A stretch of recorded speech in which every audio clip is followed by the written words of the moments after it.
Vector analysis में मैंने आपको बताया था कि भौतिक राशियां दो प्रकार की होती हैं, अदिश स्केलर क्वांटिटीज और दूसरा सदिश वेक्टर क्वांटिटीज। इन सदिश राशियों को, अदिश राशियों को तो आप साधारण विधि से जोड़ ही सकते हैं, आपको पता है, लेकिन जो सदिश राशियां हैं उनको साधारण विधि से ना तो जोड़ा जा सकता, ना ही घटाया जा सकता और ना ही गुणा किया जा सकता। गुणा करने की इनकी अलग विधि होती है। जैसे मान लिया आपने दो सदिश राशियों को गुणा करना है, सदिश वेक्टर क्वांटिटी और दूसरी भी ये क्या है, सदिश। दोनों वेक्टर्स को आपको मल्टीप्लाई करना है। अब जब दो सदिश को हम गुणा करते हैं, गुणा करने के बाद ये देखा गया कि अदिश राशि भी प्राप्त हो सकती है और सदिश राशि भी प्राप्त हो सकती है। जब दोनों सदिश को गुणा करने पर हमें एक सदिश राशि मिलती है, सदिश वेक्टर क्वांटिटी मिलती है, तो हम इसको क्या देते हैं, वेक्टर प्रोडक्ट या सदिश गुणा, सदिश गुणनफल, वेक्टर प्रोडक्ट, वेक्टर प्रोडक्ट। और अगर दोनों सदिशों को गुणा करने पर आपको एक अदिश राशि मिलती है, अदिश राशि मिलती है, स्केलर क्वांटिटी मिलती है, तब हम उसको कह देते हैं अदिश गुणनफल, स्केलर प्रोडक्ट।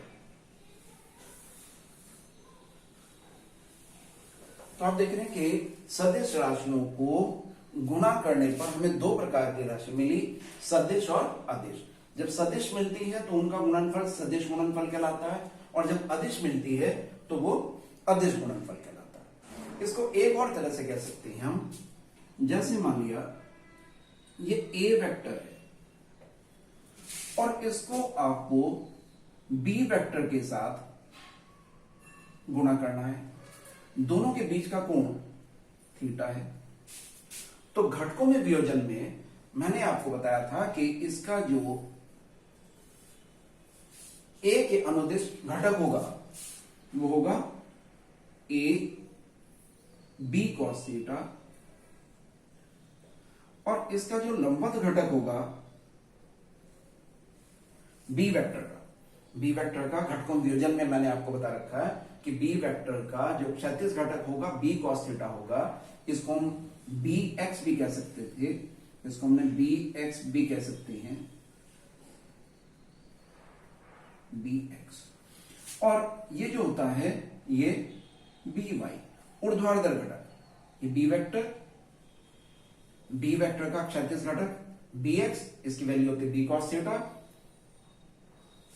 वेक्टर के रिजोल्यूशन में या अपने घटकों में वियोजन में आपने पढ़ रखा है कि एक क्षैतिज घटक हो गया, ऊर्ध्वाधर घटक ये होता है बी वाई और इसकी वैल्यू होती है बी साइन थीटा।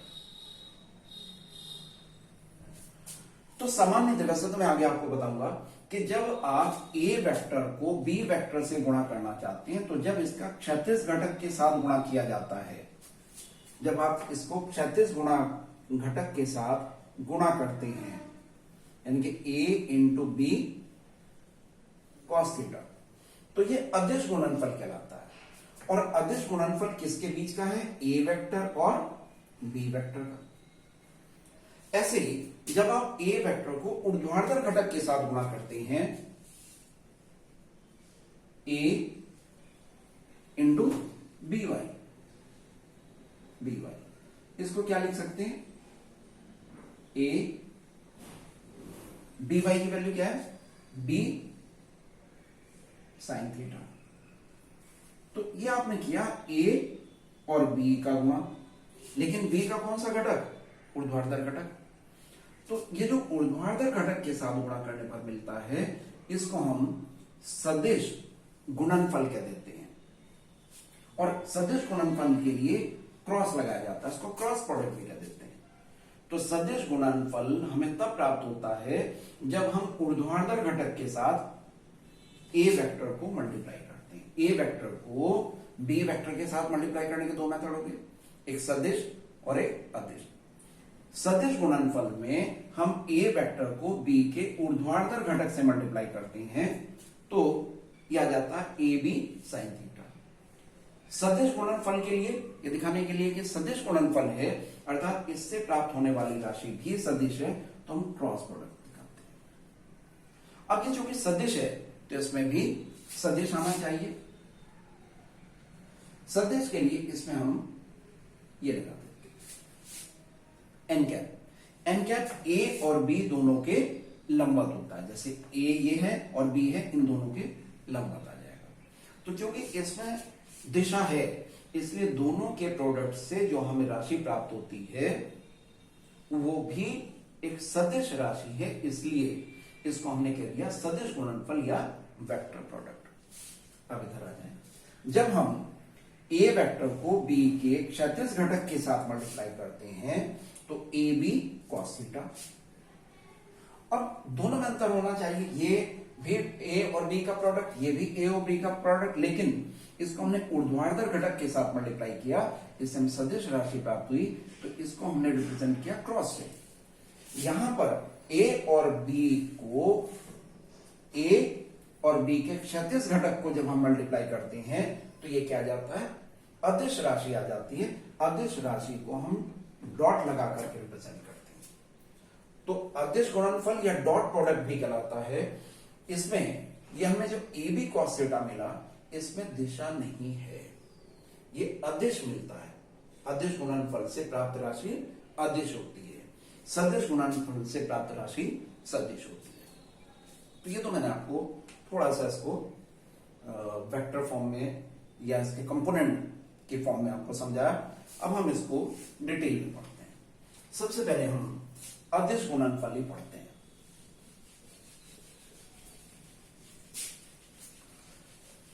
अदिश गुणनफल या डॉट प्रोडक्ट भी कहते हैं। अदिश गुणनफल, स्केलर प्रोडक्ट, और अभी मैंने आपको बताया था क्योंकि डॉट लगाते हैं तो इसलिए इसको हम डॉट प्रोडक्ट भी कह सकते हैं। क्या है था फॉर्मूला? फॉर्मूला था ए वेक्टर अदिश गुणनफल के लिए dot B vector is equal to A B cos theta. अब यह था ए वेक्टर और यह था बी वेक्टर, दोनों के बीच का कोण थीटा। अगर आप वेक्टर का साइन नहीं लगाते तो ए वेक्टर का परिमाण कहलाता है, अर्थात इसका मैग्नीट्यूड लंबाई, बी वेक्टर का मैग्नीट्यूड इसकी लंबाई बी, थीटा दोनों के बीच का कोण।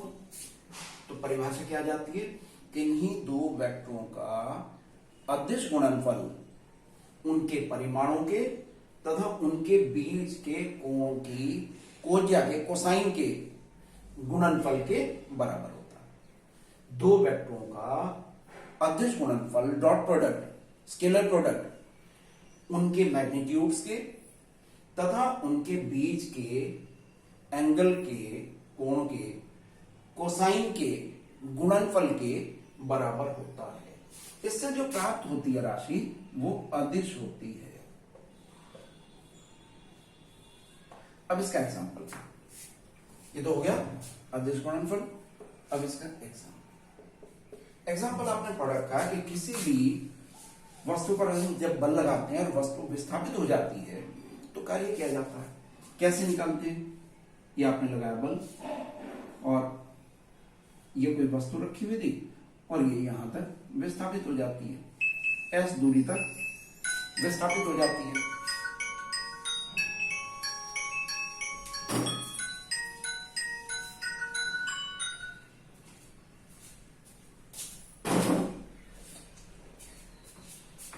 एफ बल लगाने से एस दूरी तक विस्थापित हो जाती है। अब किए गए कार्य का फॉर्मूला क्या था कि बल गुणा बल की दिशा में विस्थापन, या जिस दिशा में विस्थापित हुई उस दिशा में बल का घटक। इधर बल का घटक क्या आएगा, एफ कॉस थीटा। तो W बराबर F cos theta into S, या W is equal to F into S cos theta. बल कैसी राशि है? सदिश। विस्थापन कैसी है? सदिश। तो दो सदिशों का गुणन है, बिल्कुल इसी तरह से। तो इसको हम लिख सकते हैं F vector dot S vector. तो जो कार्य होता है बल और विस्थापन के अदिश गुणनफल के बराबर होता है, W के बराबर आ गया। कार्य कैसी है? अदिश राशि। तो डॉट प्रोडक्ट से जो हमें राशि मिलती है वो अदिश होती है। तो इस तरह से आपने देखा कि अदिश राशियों, सदिश राशियों का अदिश गुणनफल, स्केलर प्रोडक्ट, उनके परिमाणों के, उनके मैग्नीट्यूड्स के और उनके बीच के एंगल के कॉस के गुणनफल के बराबर होता है। इससे प्राप्त राशि अदिश होती है। अब हम अदिश गुणनफल के गुण पढ़ेंगे। जो स्केलर प्रोडक्ट है इनके गुण।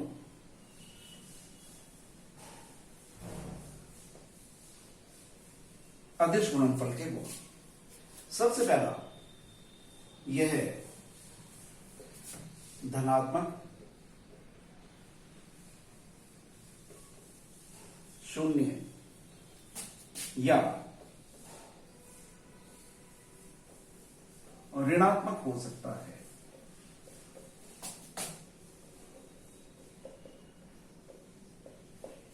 कैसे? दो वेक्टर है, ए वेक्टर, दूसरा वेक्टर है बी वेक्टर, और इसको हमने लिखा ए बी कॉस थीटा, क्योंकि डॉट प्रोडक्ट आप निकाल रहे हैं, स्केलर प्रोडक्ट आप निकाल रहे हैं। अब दोनों के बीच का जो एंगल है वो ए और बी के बीच का जो एंगल है, इसकी वैल्यू, दो वेक्टर है, दो वेक्टर, सपोज एक वेक्टर ये है और एक ये, ये न्यून कोण एक्यूट एंगल भी हो सकता है, राइट एंगल समकोण भी हो सकता है, ऑब्ट्यूज एंगल भी हो सकता है और जीरो भी हो सकता है। अब मान लिया इसका मान, जो थीटा का मान है वो जीरो या जीरो से बड़ा है और 90 डिग्री से कम है।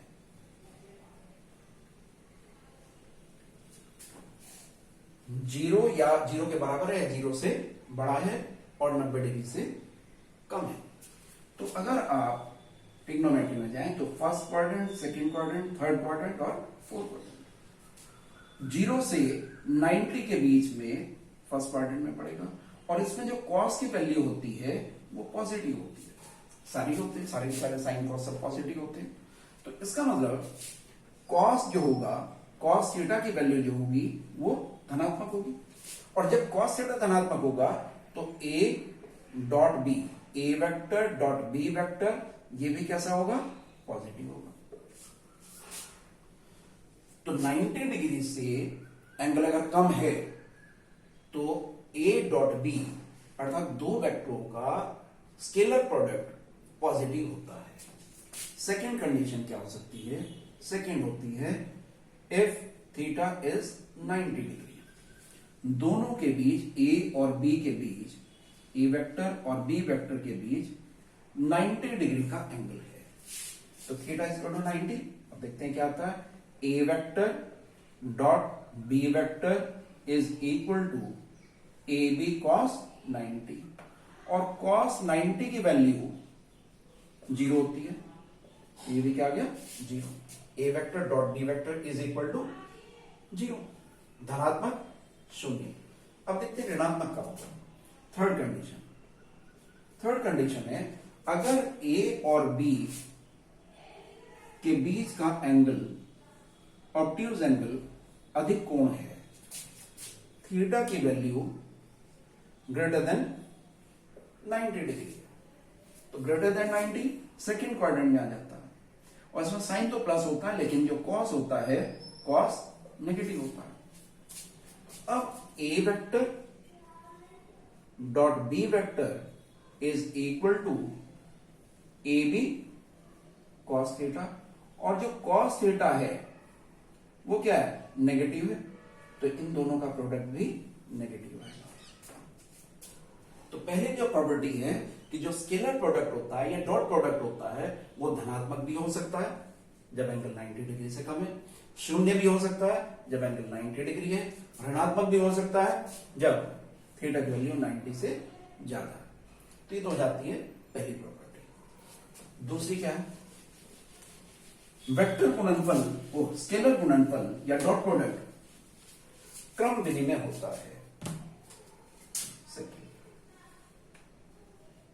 यह है क्रम विनिमय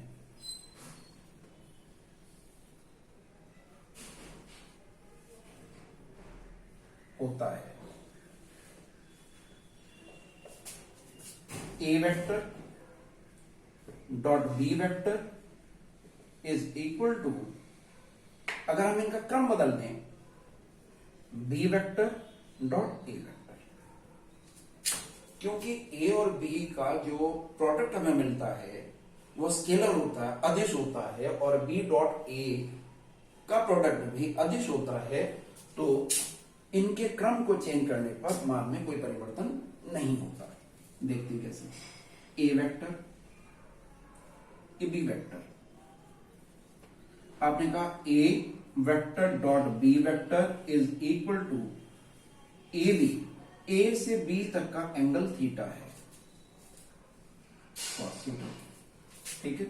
अब आपने कहा कि हमें तो बी को ए से मल्टीप्लाई करना है, बी वेक्टर और A vector, B vector dot A vector क्या आएगा, बी ए कॉस, एंगल क्या आएगा, बी से ए तक का एंगल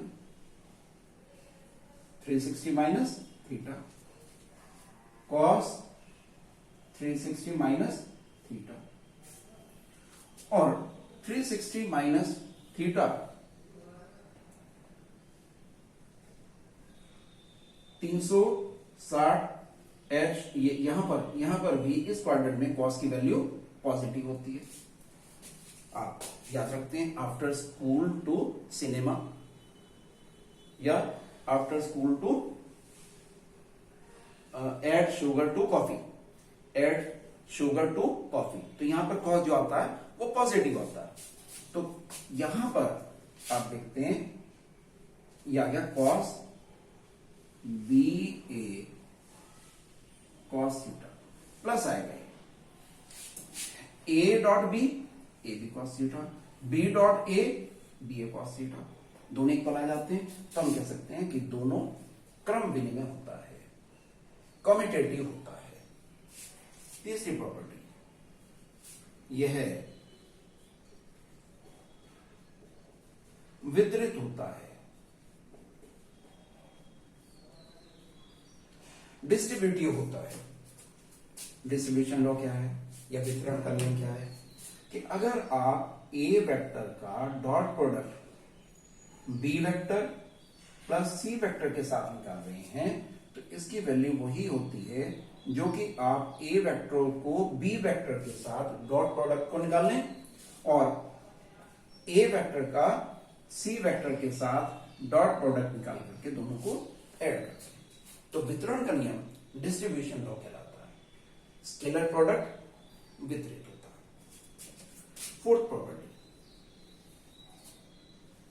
दो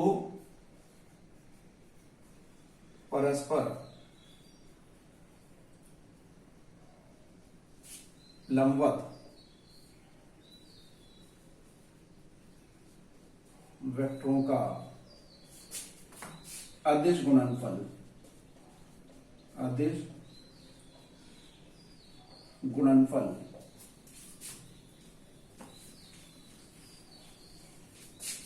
उनके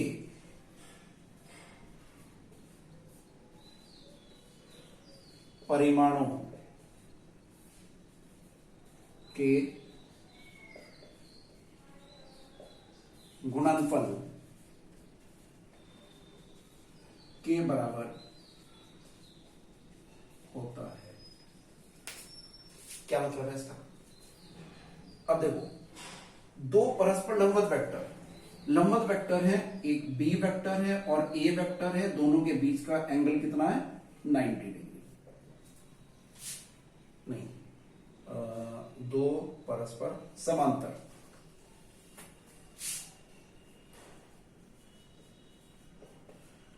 समांतर वेक्टरों का अदिश गुणनफल उनके परिमाणों के गुणनफल के बराबर होता है। दो समांतर वेक्टर है, ए वेक्टर और दूसरा वेक्टर भी इधर ही है बी वेक्टर, दोनों के बीच का एंगल कितना 0। समांतर है तो दोनों के बीच का एंगल 0। क्या लिखेंगे आप, A vector dot B vector, ए का परिमाण मैग्नीट्यूड ए, बी वेक्टर का परिमाण बी, कॉस दोनों के बीच का एंगल क्योंकि समांतर है, दोनों की दिशा समान है, कॉस 0। कॉस 0 कितना होता है 1, तो ये क्या गया ए बी, कॉस 0 की वैल्यू 1। तो दो परस्पर समांतर वेक्टरों का अदिश गुणनफल उनके परिमाणों के गुणनफल के बराबर। अब अगली प्रॉपर्टी क्या है, अगली प्रॉपर्टी है कि अगर किसी वेक्टर का उसी वेक्टर के साथ हम डॉट प्रोडक्ट निकालते हैं, फिर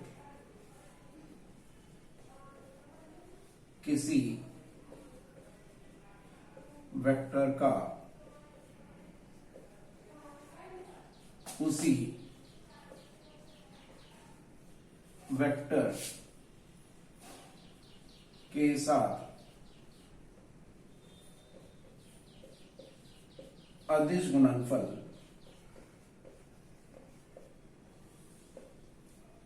उसके परिमाण के वर्ग के बराबर होता है। A vector dot A vector, A vector का ए वेक्टर के साथ ही आप डॉट प्रोडक्ट निकालने हैं। ए का परिमाण ए, बी वेक्टर का दूसरा भी ए वेक्टर है, ए वेक्टर का परिमाण फिर ए। अब दोनों की दिशाएं समान है, ए ये भी ए, दोनों की दिशाएं समान है तो दोनों के बीच का एंगल 0 होगा, cos 0। cos 0 फिर कितना होता है 1, तो ये कितना आ जाएगा a into A is equal to A. तो अगर दोनों वेक्टर समान है, ए वेक्टर का ए वेक्टर के साथ आप डॉट प्रोडक्ट निकालते हैं तो इसकी वैल्यू उसके मैग्नीट्यूड के, उसके परिमाण के वर्ग के बराबर आती है। अगली प्रॉपर्टी क्या है, दो, इस पे थर्ड लिख लेते हैं,